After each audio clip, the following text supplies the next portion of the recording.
Selamat berjumpa kembali teman-teman mahasiswa dengan saya, Gilang Karisma, yang biasa dipanggil Pak Gil di kampus. Kali ini kita berjumpa eh, di suasana yang berbeda. Kalau biasanya kita berjumpa di kelas, kali ini kita berjumpa di sebuah podcast yang akan membahas terkait banyak hal meliputi terkait EMBA, ekonomi, manajemen, bisnis, dan akuntansi, dan isi-isinya, termasuk dari jurnal dan dari buku. Podcast ini diadakan untuk mengisi libur semester teman-teman sekalian. Jadi biar teman-teman tetap bisa interaksi dengan dosen-dosen yang teman-teman temui di kampus, tapi di sini dalam bentuk podcast seperti itu, teman-teman. Untuk episode pertama, kami bersama dosen yang tentunya sudah sering teman-teman jumpai di kampus.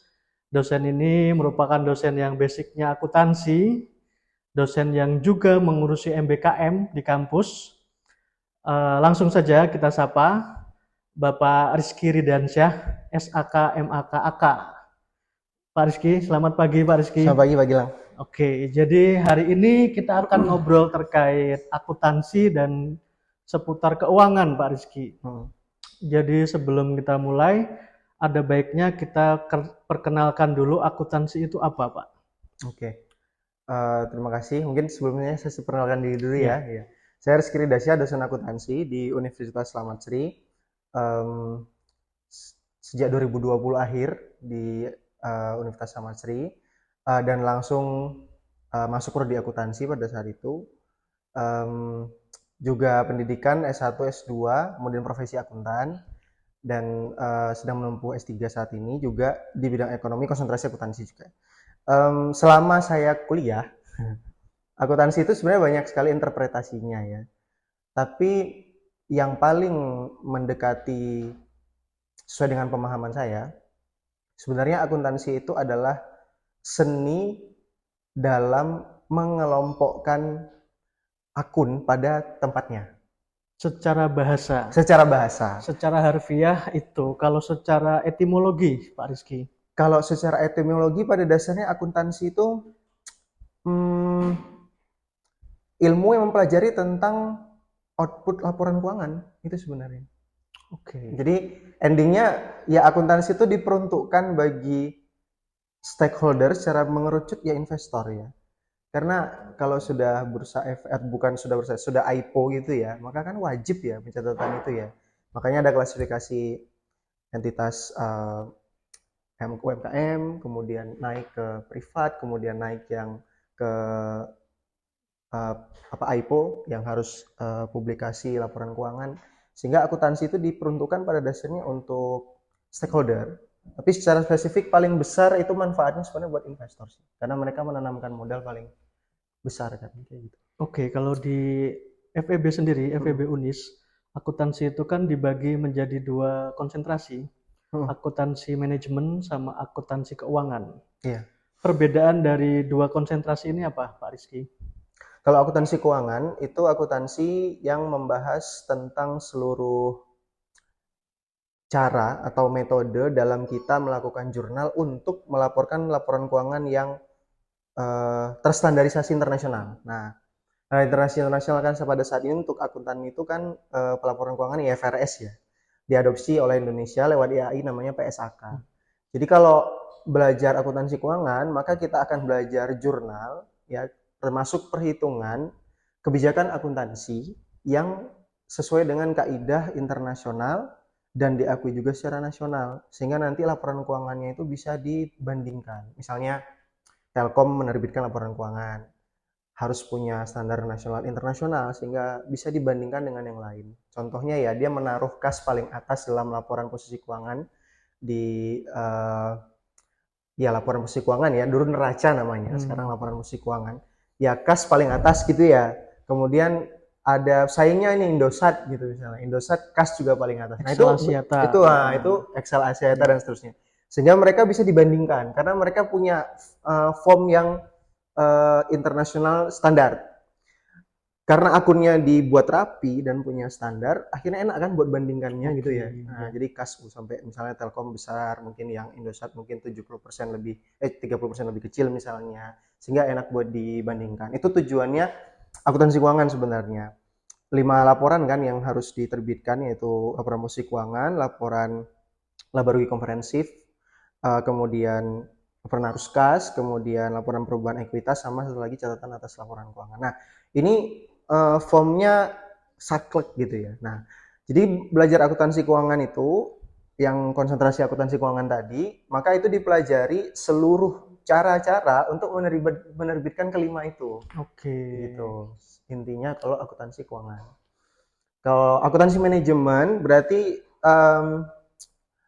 konsentrasi itu mengarah kepada pembelajaran mahasiswa yang sebenarnya menerbitkan informasi untuk manajemen. Sifatnya itu kan sebenarnya sangat-sangat eh, private ya. Jadi perhitungannya itu bebas, cenderung bebas dan lebih fleksibel. Misalnya kita mau menghitung keputusan investasi modal gitu ya.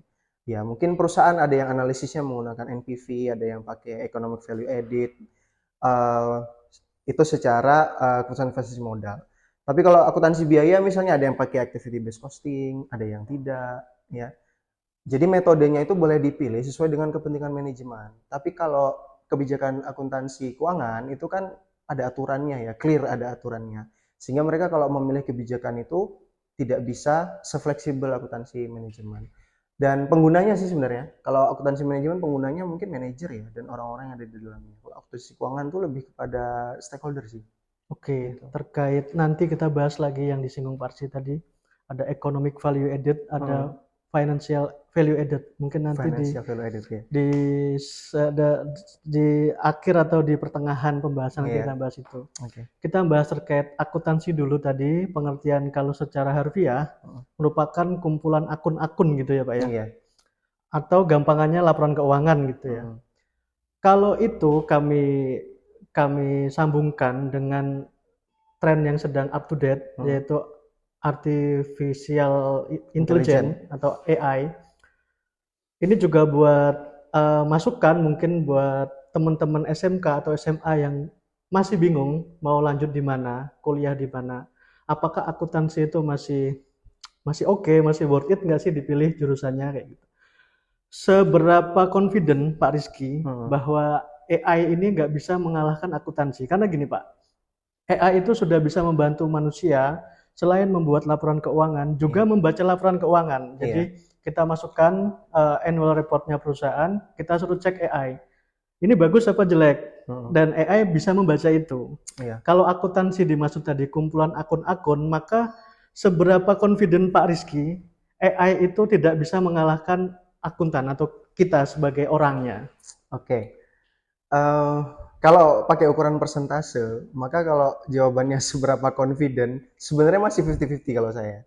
Masih 50-50 ya. Kenapa 50% tidak confident dan kenapa ada 50% confident? Jadi sebenarnya gini, akuntansi itu kan sebenarnya berkembang proses pencatatannya.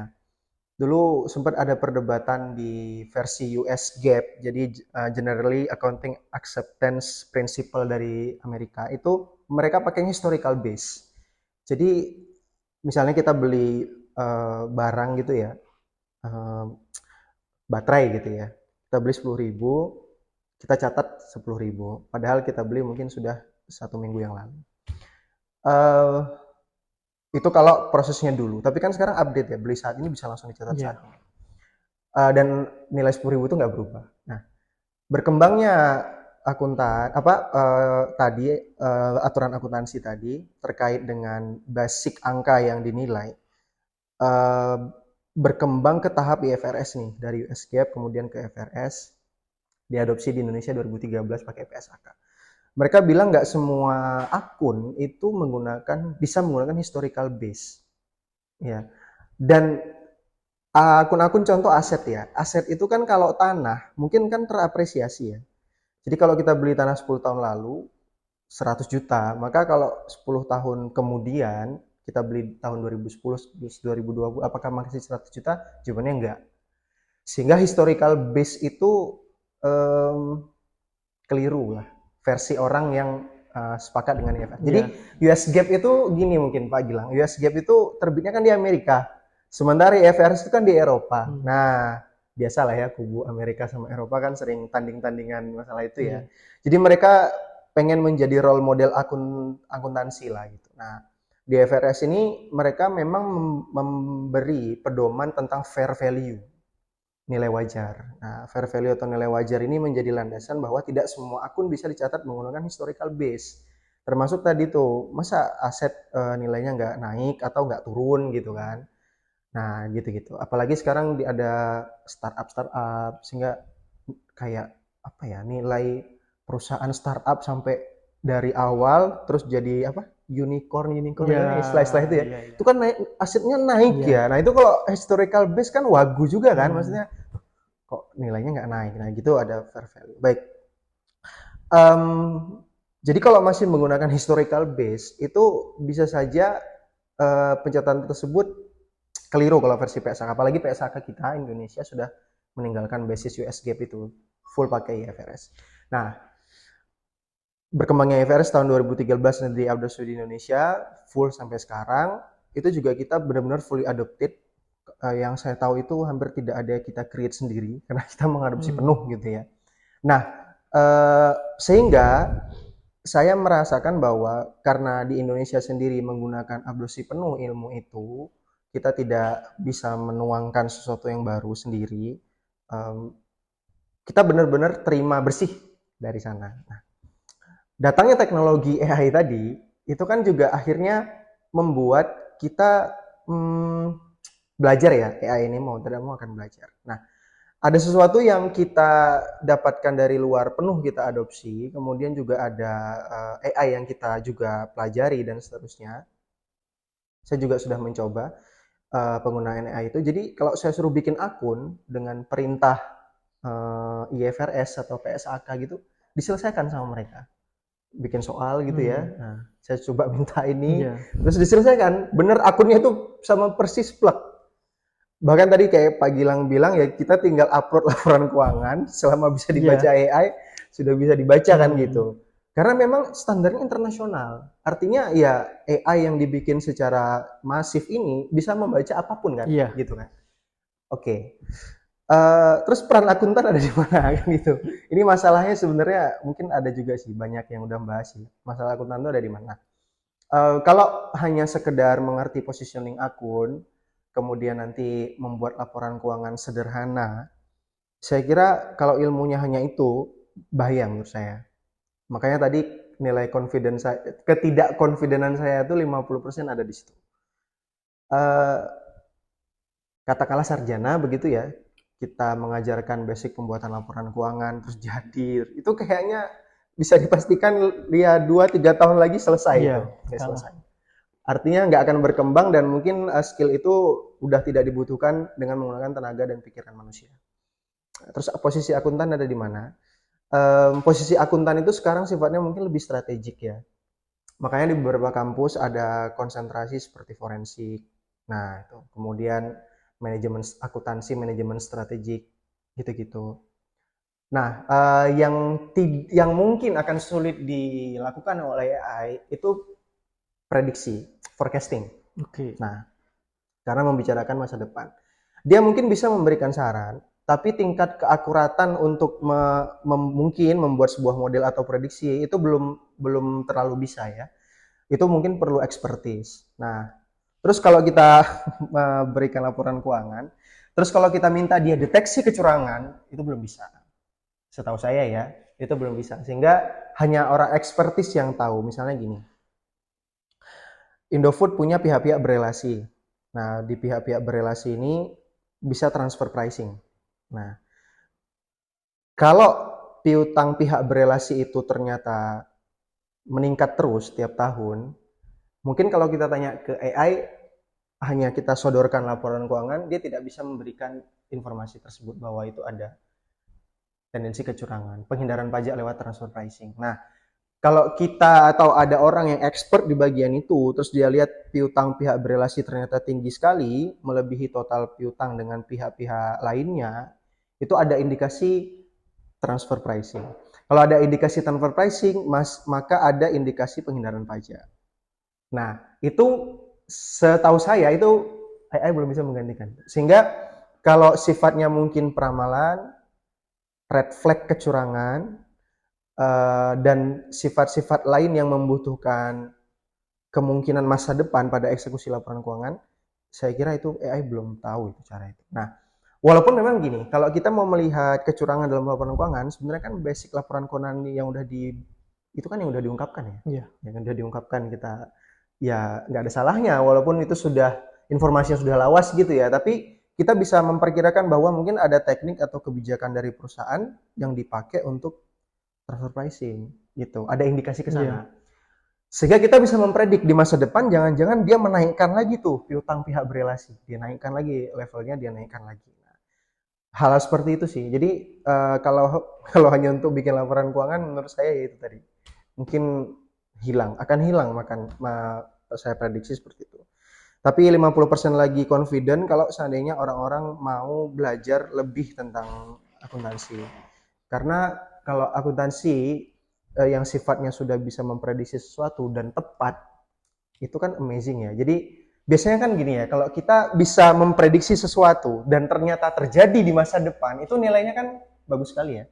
Itu tepat prediksi kita. Nah, itu nilai tambah yang bisa diberikan bagi mahasiswa yang pengen belajar akuntansi. Challenge sih sebenarnya. Jadi jangan berhenti di pembuatan laporan keuangan. Apalagi aplikasi untuk pembuatan laporan keuangan udah dibantu sama aplikasi macam-macam kan, kayak Zahir, kayak Accurate dan lain-lain. Mereka tinggal input, bahkan nggak cuma sederhana akuntansi aja sih yang bisa nginput kan. Mungkin sarjana dari manapun bisa nginput kan, dapat laporan vendor, masukin angkanya, jadi udah laporan keuangannya. Tapi kan bukan itu sebenarnya esensi yang harusnya bisa bertahan pekerjaan akuntan ini. Bisa lebih daripada itu sih. Oke. Tadi ada satu penjelasan dari Pak Rizky terkait tanah yang memiliki nilai apresiasi. Itu juga perlu saya konfirmasi Pak, karena di negara-negara lain seperti Jepang, tanah itu justru depresiasi. Jadi harga rumah di sana itu justru semakin kesini semakin murah. Murah ya. Nah, secara peramalan mungkin nggak itu terjadi di Indonesia yang jumlah pertumbuhan penduduknya tinggi, Pak Rizky. Atau itu kan terjadi saat terjadi resesi kurangnya jumlah penduduk di Jepang kan. Bisa nggak sih Indonesia mengalami apa yang Jepang alami kayak gitu? Kalau secara peramalan, ini di luar konteks akuntansi, tapi di konteks tadi ada penjelasan terkait nilai properti itu selalu apresiasi. Ternyata tidak teman-teman ya. Iya. Jadi ada beberapa seperti Singapura, Jepang itu nilainya depresiasi. Kalau Singapura saya kurang detail, tapi yang Jepang itu memang harga properti di sana turun. Ya. Bisa nggak itu terjadi di Indonesia, Pak Rizky? Iya. Sebenarnya dalam komponen properti yang normal, kalau kondisi Jepang kondisi penurunan jumlah penduduk. Iya. Kalau kondisi yang normal, maka nilai tanah tetap terapresiasi. Nanti saya kasih notes kenapa tetap dan kenapa bisa saja turun. Tapi kalau nilai bangunan pasti turun. Jadi kalau bangunan dan tanah, biasanya properti kan satu paket gitu ya. Nah, maka kalau kondisi normal, maka nilai bangunan pasti turun. Tapi nilai tanah pasti naik. Nah, catatannya apa? Apakah tanah bisa turun? Bisa. Tadi kayak kondisi di Jepang, itu nilai tanah bisa turun karena penduduknya udah sedikit, nggak ada yang pengen. Artinya ketersediaan tanah tidak sebanding dengan permintaan tanah. Ya hukum permintaan penawaran kayak gitu ya. Nah, ada kondisi lain, contoh tanah di sekitar pantai, abrasi kan. Nah, abrasi, maka kemungkinan nilai tanah turun. Tanah yang dekat sama wilayah bencana, itu juga wilayah bencana dalam hal ini mungkin sering kebakaran hutan karena pemanasan global ya. Kemudian tanah erosi kayak dulu kejadian di Palu itu tanah sampai bergerak, itu kan juga mengkhawatirkan ya. Walaupun memang itu karena gempa bumi, tapi ada tanah-tanah mungkin tanah gambut yang sulit sekali dibangun bangunan di atasnya, mungkin nilainya bisa turun. Nah, berarti benar tadi yang disampaikan Pak Gilang. Jadi ada nilai tanah itu yang turun dengan kondisi seperti itu. Kita kembali ke konteks pertanyaan, apakah bisa di Indonesia suatu saat itu terjadi seperti itu? kita kan selalu digaungkan bonus demografi menjelang 2045 ya. Iya. Nah, tapi kita juga tidak bisa menutup mata bahwa tingkat keinginan orang atau tingkat keberhasilan pasangan untuk menikah itu juga semakin lama semakin menurun. Jadi itu dia nih. Nah, kalau di Jepang kasus krisis penduduk itu kan pasti dimulai dengan orang yang tidak mau menikah. Karena hanya pernikahanlah jalan satu-satunya untuk memunculkan generasi baru. Tidak ada yang lain kan? Nah, belum lagi doktrin-doktrin LGBT lah dan seterusnya. Dan itu tadi biaya pernikahan besar. Anak-anak sekarang ini terutama generasi Gen Z ini juga berpikir, aduh pernikahan, marriage is scary lah dan seterusnya. Kita kan nggak tahu nih di masa depan kita benar-benar, mungkin kita akan ada perhitungan bonus demografi itu. Tapi sampai di titik mana bonus demografi itu? Kalau ternyata nanti akhirnya defisit demografi atau turun nanti kurvanya, bisa nggak terjadi di Jepang? Bisa saja sih terjadi di Jepang. Karena orang-orang akhirnya mencari kerja ke kota, kemudian orang merasa pernikahan juga bukan jalan satu-satunya untuk mencapai kebahagiaan. Lebih idealis kali ya kalau yang sekarang. Bisa saja Pak, kalau menurut saya. Kalau menurut Pak Rizky, tadi Pak Rizky jelaskan terkait bonus demografi. Bonus demografinya itu pengertian secara pengertiannya Pak Rizky bonus demografi itu gimana Pak? Karena gini, bisa jadi bonus demografi di Indonesia tuh tinggi. Banyaknya orang yang siap kerja lah kayak gitu ya. Iya. Tapi dia di sini sebagai pekerja kasar, artinya pekerja yang gajinya atau upahnya itu UMR, bahkan di bawah UMR. Kita contohkan dengan negara lain, misalnya Vietnam atau negara-negara yang literasinya lebih bagus dari Indonesia. Sana demografinya mungkin nggak sebanyak Indonesia, tenaga siap kerjanya, tapi dengan jumlah yang sedikit, kualitasnya lebih tinggi. Artinya dia bisa mendapatkan upah satu orang itu di Indonesia mungkin kalau di compare gitu, di Indonesia 10, di sana 1. Iya. Apakah itu juga termasuk bonus demografi bagi Indonesia? Karena secara hitung-hitungan, walaupun kita orangnya banyak, tapi rata-rata mereka semua itu kerja di tempat kerja yang tidak formal. Iya, tidak formal. Dan 90% tenaga kerja Indonesia itu kan di UMKM. Iya, betul. Gimana Pak Rizky memandang demografi tadi? Iya. Pengertian yang saya gunakan untuk menjelaskan bonus demografi itu berarti pengertian mengenai jumlah usia produktif lebih tinggi daripada jumlah usia non produktif. Nah, artinya hanya itu ukurannya, jadi tidak dibarengi dengan kualitasnya bagaimana dan seterusnya. Sehingga bonus demografi yang tadi saya sampaikan kuantitas ya berarti Pak Gilang ya. Apakah kualitasnya berbarengan dengan kualitasnya belum tentu. Seperti yang tadi Pak Gilang sampaikan ya, mungkin di Vietnam SDM-nya juga bersedia dibayar lebih murah dengan kualitas yang lebih bagus. Dan termasuk beberapa wilayah negara di Asia Tenggara. Jadi kalau saya menceritakan persepsi saya, bonus demografi itu hanya sebatas itu. Nah, Indonesia benar tadi disampaikan bahwa banyak orang-orang yang bekerja di sektor non formal. Efeknya apa? Nggak ada jaminan ya dalam masa depan mereka dalam berkarir. Ya, terutama kalau misalnya tidak bekerja di non formal, maka mereka mungkin nggak dapat jaminan kesehatan, jaminan hari tua, dan seterusnya. Hal itulah yang membuat mungkin kata-kata bonus demografi yang kita inginkan yang beriringan dengan kualitas itu kayaknya nggak bisa, agak sulit ya berjalan ya. Kalau kita menginginkan idealnya bonus demografi yang ada embel-embel kualitas sumber daya manusia, itu agak sulit juga karena banyak sekali informasi yang saya terima, kebetulan saya juga risetnya kan di UMKM ya Pak Gilang. Jadi informasi yang Pak Gilang sampaikan bahwa hampir 90% Indonesia ditopang ekonominya sama UMKM ya, tenaga kerjanya juga di sana. Itu bisa jadi juga adalah salah satu cara pemerintah untuk menyampaikan bahwa ya faktanya UMKM menopang ekonomi negara nih. Kalian kalau bisa ya jadi entrepreneur gitu-gitu. Tapi pernah nggak kita berpikir bahwa itu sebenarnya cara untuk bisa saya bilang pengalihan isu apa ya? Jadi karena kegagalan dalam dia menciptakan sektor lapangan formal, kerja. ya. Kegagalan dalam menciptakan sektor formal mengamini sebuah kondisi di mana Indonesia ditopang sama UMKM, terus mereka bilang ke Gen Z, kalian jadi pengusaha aja, side job lah, jualan ini, jualan ini, jualan ini. Itu adalah bentuk sebenarnya menurut saya ya itu influence kegagalan sektor formal yang mereka sediakan sebenarnya. Ya 19 juta lapangan pekerjaan gitu-gitu kan, itu kan juga jadi problem kemana janji tersebut. Dan pada akhirnya ya generasi di bawah kita, generasi Z ini yang dikorbankan. Mereka didoktrin mungkin menurut saya, kan nggak bisa loh berkarir atau sejahtera hanya dengan sektor formal. Banyak sih Pak kayak gitu. Iya. Nggak cukup gaji UMR itu, nggak cukup begini, kalian harus side job, dia usahalah begini begitu. Ini sebenarnya yang harusnya bikin lapangan pekerjaan anak Gen Z apa pemerintahnya kan gitu pertanyaannya. Kenapa bukan dilimpahkan ke mereka memberikan side job gitu loh.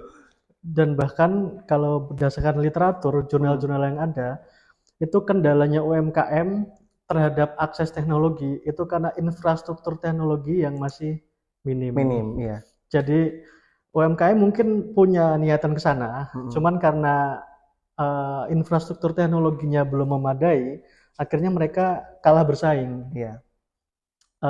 Oke, kita masuk ke bahasan yang lebih dalam terkait isu-isu yang sedang banyak dibicarakan seputar keuangan maupun akuntansi. Kalau kita baca di Scholar gitu Pak Rizky, itu rata-rata memang isunya terkait lingkungan. Lingkungan, iya. Ya. Akuntansi dan lingkungan lah. Iya. Planet, people, profit lah Iya. ya. Menurut Pak Rizky gimana? Memandang itu di Indonesia ya, sekarang konteksnya itu di Indonesia, lebih khusus di Kendal mungkin. Kalau ada case-case atau kasus-kasus di Kendal, perspektif akuntansi atau dosen akuntansi UNIS memandang isu lingkungan dan akuntansi tadi, Pak. Iya, baik. Menjandingkan akuntansi sama lingkungan itu tadi sebenarnya juga seperti yang kita bahas di awal bahwa akuntansi itu tidak hanya bisa saklek lagi di informasi kuantitatif ya, informasi keuangan saja. Jadi sudah shifting nih paradigmanya ke akuntansi dengan unsur-unsur non keuangan, termasuk sosial, kemudian lingkungan kayak gitu. Nah, kalau lingkungan ini sebenarnya akuntansi itu atau akuntan-akuntan diberikan bekal. Kalau kita di UNIS kebetulan kita juga ada mata kuliah itu nih Pak Gilang, akuntansi sosial dan lingkungan. Jadi diberikan bekal pemahaman pentingnya bagaimana perusahaan itu care dan mau peduli ya terhadap sosial dan lingkungan. Itu satu. Jadi pemahaman bahwa kita sebagai akuntan itu nanti bertanggung jawab untuk mungkin membuat laporan atau disclosure mengenai eksekusi perusahaan itu care sama lingkungan dan biaya yang dikeluarkan. Nah, kalau biaya kan sifatnya berarti kuantitatif ya. Nah, kalau disclosure itu berarti harapannya apa yang dilakukan perusahaan itu selaras sama yang diungkapkan gitu. Nah, kalau di luar negeri laporan CSR itu ada auditornya. Kalau kita kan selama ini auditornya hanya auditor laporan keuangan ya. Nah, ya KAP Big Four itu ya. Nah, itu auditor laporan keuangan. Kalau di luar negeri itu sudah di Cina terutama ya, itu mereka sudah punya auditor laporan sustainability report. Auditor laporan keberlanjutan. Untuk apa? Ya untuk itu, untuk ngecek biaya yang dikeluarin sama nggak sama yang dieksekusi. Untuk yang dicek, yang di disclosure sama nggak sama yang dilaksanakan. Nah, kita di Indonesia ini kan mungkin ada gap ya antara yang di disclose sama yang dilaksanakan kayak gitu kan. Karena belum ada auditor yang mumpuni di bidang itu. Bukan mumpuni mungkin ya saya bilang. Belum ada aturan yang clear bahwa harus ada auditor di bidang sustainability report. Dan kalau misalnya akuntan internal belajar tentang tadi akuntansi lingkungan, paling tidak mereka memiliki kesadaran untuk mungkin mengingatkan, untuk sebagai orang yang punya jasa ya dalam membantu disclosure itu, dan secara internal juga mereka mengontrol biaya yang dianggarkan untuk lingkungan tersebut. Sebagai contoh misalnya mereka mengungkapkan penanganan limbah dari garmen misalnya seperti itu. Nah, penanganan limbah ini harus didisclose berapa kubik limbah yang dihasilkan, penanganannya seperti apa, basis pembiayaannya bagaimana, dan berapa biaya yang dikeluarkan untuk biaya penanganan ini. Nah, asumsinya semakin besar biaya penanganan terhadap lingkungan pada sektor-sektor tertentu, artinya tidak semua sektor ya ngurus lingkungan ya. Pada sektor-sektor tertentu itu justru semakin bagus, misalnya pertambangan. Ya, eksploitasi sumber daya itu kan bohong kalau bilang nggak merusak lingkungan, itu bohong. Pasti itu merusak lingkungan. Nah, yang harus dilakukan adalah nanti setelah dieksploitasi, kan apa yang harus dilakukan kan gitu ya. Apa istilahnya, kalau setelah kita tambang terus kemudian kita perbaiki, saya lupa istilahnya apa itu ya. Nah, itu biaya terkait dengan itu juga harusnya didisclose sesuai dengan realisasinya, sehingga tingkat kesadaran terhadap pengelolaan lingkungan itu tinggi, mulai dari akuntannya juga sih sebenarnya. Nah, itu mungkin perusahaan-perusahaan yang punya dana lebih atau punya kemampuan untuk mengeksekusi kepedulian terhadap lingkungan harusnya memang melibatkan akuntan dalam melaporkan, termasuk dalam menganalisis biaya tersebut. Gitu sih kalau di akuntansi lingkungan. Oke, jadi selain isu lingkungan yang sedang, jadi teman-teman mahasiswa kalau mau, saya bingung nih mau temanya apa skripsi saya terkait keuangan atau akuntansi, teman-teman gampang. Teman-teman buka aja di Google Scholar, nanti ketik di situ misalnya apa yang mau dicari, akuntansi gender misalnya, gender equity. Kalau di situ di atas 10.000 misalnya penelitian dari tahun 2020 sampai 2025, jumlah jurnalnya itu ada lebih dari 10.000, berarti itu sedang hangat dibicarakan. Ya. Artinya itu isu yang oke untuk teman-teman angkat sebagai Y misalnya. Oke, balik lagi Pak Rizky. Selain isu lingkungan yang sedang jadi obrolan juga di dunia akademisi, itu isu tentang gender, Pak. Gender. Termasuk beberapa jurnalnya Pak Rizky mengangkat isu tentang gender. Iya. Menurut Pak Rizky gimana penjelasan terkait itu? Oh iya. Jadi pada dasarnya gender equality atau kesamaan gender itu ada dalam SDGs ya, Sustainability Development Goal versi internasional. Hak kesetaraan gender gitu ya. Di Indonesia kalau kita lihat laporan sustainability report atau laporan keberlanjutannya perusahaan, mereka memasukkan indikator gender equality itu di GRI itu di bagian ketenaga kerjaan. Jadi di bagian ketenaga kerjaan itu ada kesamaan hak antara perempuan dan laki-laki pada bagian insentif dan seterusnya. Dan justru menariknya adalah gender equality ini tidak benar-benar equality, Pak Gilang. Contoh gini, kalau kita bilang ya, oke, kamu hamil nih, perempuan hamil, kemudian disuruh kerja kan, oke, bisa kan dia bersaing sama laki-laki. Tapi endingnya begitu dia hamil besar, dia mungkin dapat cuti di bulan ke-9. Apakah laki-laki sebagai suaminya dapat? Belum tentu. Ya kan? Begitu dia melahirkan, kalau menurut lihat undang-undang ketenagakerjaan itu kan dia dapat bisa 6 bulan sampai setahun ya. Apakah si laki-laki si suami dapat 6 bulan sampai setahun? Belum tentu. Aplikasinya mungkin 3, kadang juga nggak dapat, ya kan? Nah, jadi gender equality ini pada dasarnya pelaksanaannya tidak benar-benar equality. Menurut saya justru ini melindungi hak perempuan selama pengaplikasiannya malahan ya, gitu. Jadi gender equality yang dimaksud secara spesifik di dalam GRI itu mungkin kesamaan hak dalam jenjang karir. Tapi hak lain sebagai nature dia sebagai perempuan itu tetap dapat. Bahkan bisa beda daripada laki-laki. Kayak gitu kan. Kayak tadi masalah itu. Terus kemudian ketika dia cuti melahirkan dia tetap bisa dibayar gaji 50% dan seterusnya. Nah, itu diungkapkan dalam perusahaan. Nah, di riset yang saya lakukan itu hanya level gender equality-nya masih di bidang board-nya, dewan. Jadi dewan komisaris sama dewan direksi, komposisi antara perempuan dan laki-laki ini dihitung presentasinya. Semakin banyak perempuannya, maka kita anggap gender equality-nya semakin bagus. karena kesetaraan ya, kesetaraan hak jadi pimpinan gitu kan. Iya. Nah, jadi pengukurannya itu berapa persen jumlah anggota Dewan Komisaris perempuan dibagi dengan total seluruh jumlah Dewan Komisaris plus dengan jumlah Dewan Direksi yang perempuan dibagi dengan total jumlah Dewan keseluruhan. Itu kalau dari sisi pengukuran. Kayak gitu. Oke, gender equality ya. Mm-mm. Jadi biar gimana pun nggak bisa setara ya, nggak bisa equal ya Pak ya, karena tetap perempuan itu mulia.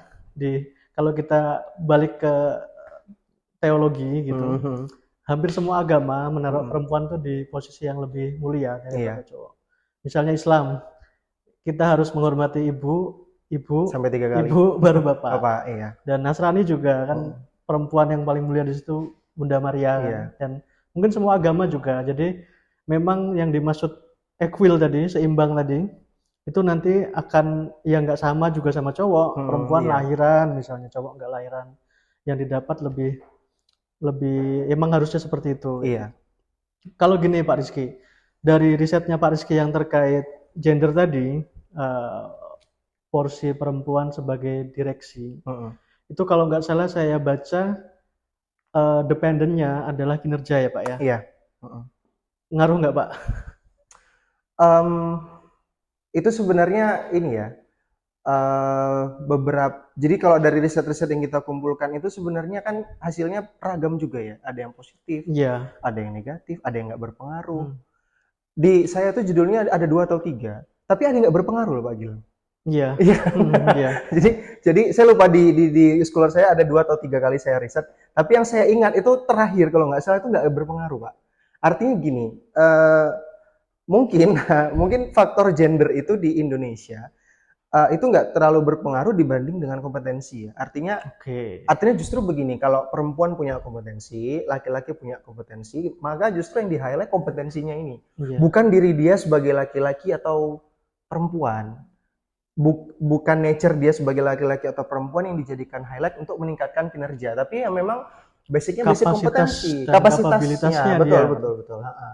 Jadi siapapun justru bisa bersaing kan, nggak melihat gendernya gitu malahan. Gitu. Oke, jadi melebar sedikit dari penelitiannya Pak Rizky yang terkait itu kan perempuan sebagai direksi Pak. Tapi kalau kita melihat di Kendal sendiri, ini juga Pak Rizky sebagai teman-teman mahasiswa mungkin belum tahu, Pak Rizky ini sebagai Dewan Pengupahan teman-teman, Dewan Pengupahan Kabupaten. Jadi gini Pak Rizky pertanyaannya, kalau kita ke Kendal, kawasan industri Kendal misalnya, itu 90%, hampir 90% lah, 85% perusahaan itu isinya perempuan Pak. Itu apa karena kebutuhan kerja atau karena jumlah perempuan di Kendal banyak? Tapi kayaknya kalau yang asumsi kedua enggak. Kalau setelah statistik jumlah perempuan sama cowok memang banyak perempuan, tapi enggak jauh-jauh beda enggak jomplang. Kalau dari direksi tadi kan ada ngaruhnya ya. Ngaruhnya itu kalau dia punya kemampuan, ya dia bisa. Kalau dia nggak punya kemampuan, dia nggak bisa. Tapi kalau secara penyerapan tenaga kerja, Pak, apa ada bedanya tenaga kerja wanita sama tenaga kerja pria kayak gitu? Oke. Kalau dibawa ke ranah regional ya, mungkin ya Kendal ini sebelum mungkin saya bahas KIK, saya datang ke sini sebagai dosen itu juga sebenarnya cukup terkejut nih Pak Gilang. Karena Kendal ini fun fact-nya ya, atau bukan fun juga sih, mungkin fakta yang saya dapatkan adalah banyak sekali perempuan Kendal ini keluar negeri cari kerja Pak Gilang. Iya. Nah, jadi mereka ya ke Taiwan, ke Hong Kong, macam-macam ya. Sampai saya sempat baca artikel itu undi-undian sama Cilacap tuh dalam mentransfer TKW gitu. TKW loh ya, jadi memang wanita yang bekerja. Kalau di daerah Indonesia bagian tengah itu Nusa Tenggara Barat malahan dan Nusa Tenggara Timur itu bersaing tuh ngirim pekerja wanita. Nah di Kendal ini unik nih, ini kawasan industri, tapi juga sebelumnya sudah ada kebiasaan mungkin ya jadinya ya, karena udah ada yang berhasil di sana, akhirnya punya link kan, orang-orang pada pergi ke luar negeri dan itu banyak sekali yang perempuan. Sedangkan yang laki-laki mungkin ya bertahan hidup di daerahnya gitu ya, entah dengan usaha, entah dengan pekerjaan-pekerjaan non formal lain seperti itu. Nah, kalau misalnya tadi bahwa kondisi di kawasan industri Kendal itu dikaitkan dengan eh, endurance-nya perempuan Kendal. Iya. Ini mungkin dari dulu mungkin sudah terasah Iya. gitu ya, endurance-nya perempuan Kendal ini untuk menjadi pegawai-pegawai di KIK karena Sudah kebiasaan, sudah kebiasaan. habitnya gitu dari dulunya berarti ya. Mereka mungkin mereka merasa punya tanggung jawab ya. Akhirnya begini, karena dalam suatu komunitas, dalam suatu ekosistem pekerja itu kalau seandainya banyak sekali teman-temannya bekerja dibandingkan dia nanti akan ikut berusaha untuk bekerja kan gitu ya. Ini berbanding terbalik Pak Gilang sama kondisi saya asalnya dari Aceh gitu ya teman-teman ya. Jadi di Aceh itu perempuan malah lebih banyak di rumah daripada laki-lakinya. Jadi kalau ada kawasan industri Banda Aceh udah pasti pekerjanya laki-laki paling banyak. Saya yakin itu karena mungkin tuh tadi endurance-nya terus sudah terasa laki-laki gitu ya, perempuan memang di rumah. Kalau di Kendal itu mungkin ada faktor-faktor itu menurut saya. Nah, mungkin ada sejarah, mungkin saya nggak bisa bercerita ya karena bukan bagian dari ilmu saya, atau ada faktor-faktor lain, tapi yang saya tahu begitu. Karena begini, beberapa kali teman-teman juga tahu ya Bupati Kendal itu perempuan. Kadis Naker ini saat ini yang aktif perempuan juga. Bahkan ya sekretaris kalau nggak salah KIK itu apa petingginya saya lupa itu banyak perempuan. Nah, petinggi dan orang-orang di atas banyak perempuan, wajar nggak kalau pekerjanya banyak perempuan? Wajar juga. Jadi itu mungkin ada faktor-faktor itu. Saya justru akan sulit menjelaskan ya, apakah ada faktor jumlah laki-laki perempuan yang sebenarnya secara kompetensi berbeda. Saya malah nggak bisa menganalisis ke sana. Karena kita nggak tahu ya pemetaan kompetensi antara gender gitu. Akan sulit. Mungkin saya malah lebih gampang mengaitkannya dengan kebiasaan dan mungkin hal-hal seperti budaya itu ya mungkin ya. Itu Pak mungkin lebih gampang saya jawab. Tadi bahas KIK, kita keinget tema yang sebelum gender teman-teman. Kita bahas tentang lingkungan. Sekarang kita kaitkan KIK dengan lingkungan. KIK kami paham, akademisi paham, setiap pertumbuhan pasti diikuti dengan kerusakan. Itu pasti. Kalau nggak mau rusak ya jangan bertumbuh. Kayak gitu kan. Terkait reklamasi yang dilakukan di KIK, terkait bukit yang dikeruk di Kalimantan Selatan, dan dampaknya secara ekonomi di Kendal itu kalau Pak Rizky melihat apakah equal nggak ya, seimbang nggak itu